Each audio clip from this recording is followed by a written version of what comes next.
ang nag-deliver papunta sa bahay nila Pangulong Bongbong Marcos at Speaker Martin Romualdez mag-insert o magpasok ng 100 billion worth of projects sa BICAM. Sana po ay hindi nila ako mapatay bago ko mailabas ang lahat.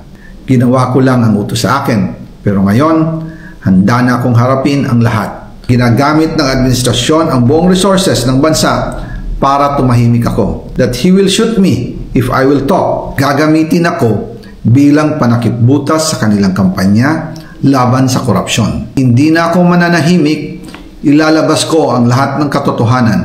May resibo, may ebidensya, at may pangalan.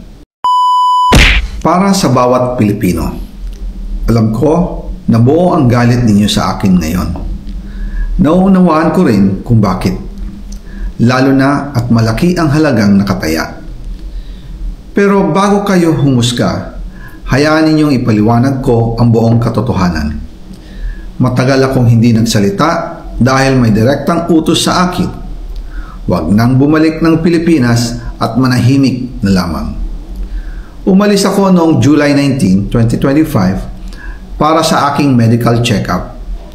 Nakaplanong bumalik pagkatapos ng SONA ni Pangulo. Pero habang papauwi na ako, tinawagan ako ni dating Speaker Martin Romualdez at sinabihan, "Stay out of the country. You will be well taken care of as instructed by the President." Noon naniniwala pa ako sa kanila, kaya't hindi ako bumalik.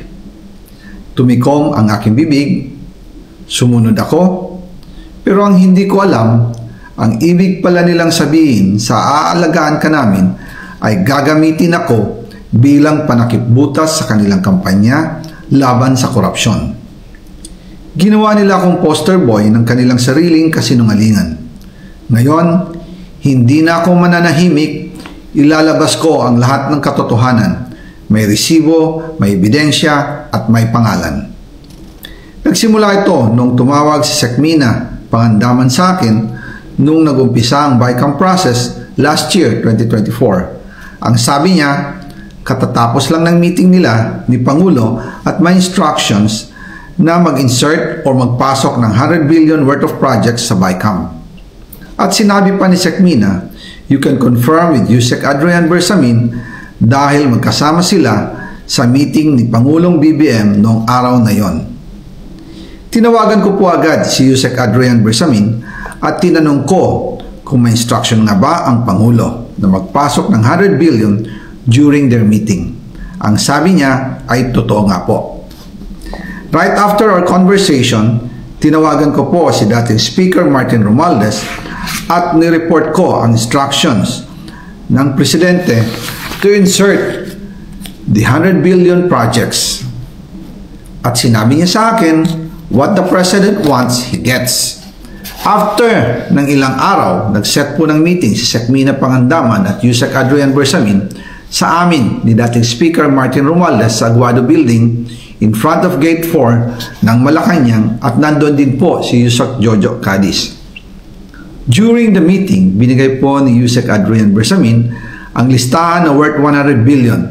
Tinanong ko po si Yusek Adrian kung saan galing ang listahan. Ang sagot niya, galing kay PBBM mismo at binigay niya ito mula sa brown leather bag.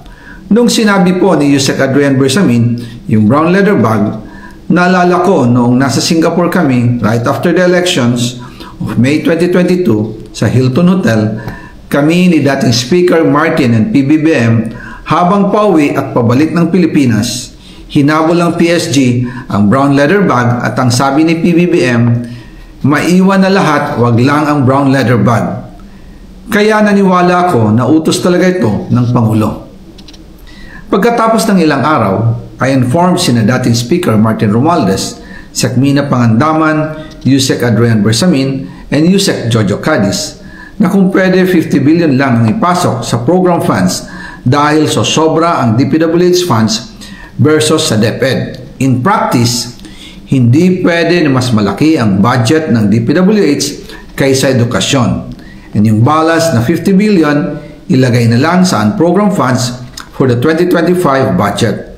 Dahil Office of the President din ang nagre-release ng lahat ng unprogrammed funds.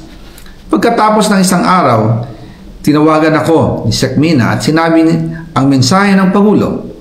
Ipasok ninyo yan dahil pinangako na sa akin ni Speaker Martin yan at hindi na pwedeng baguhin. Kumbaga, ang utos ng hari hindi pwedeng mabali. Again, I informed the Speaker and asked clearance about the instructions ng Pangulo. At ang sabi niya, wala tayong magagawa. Kaya po nagtataka ako kung bakit sinasabi ni Pangulo na hindi niya makilala ang budget. Samantalang lahat na binawas at dinagdag sa mga ahensya ng gobyerno ay humihingi ng approval sa kanya si Sec Mina Pangandaman.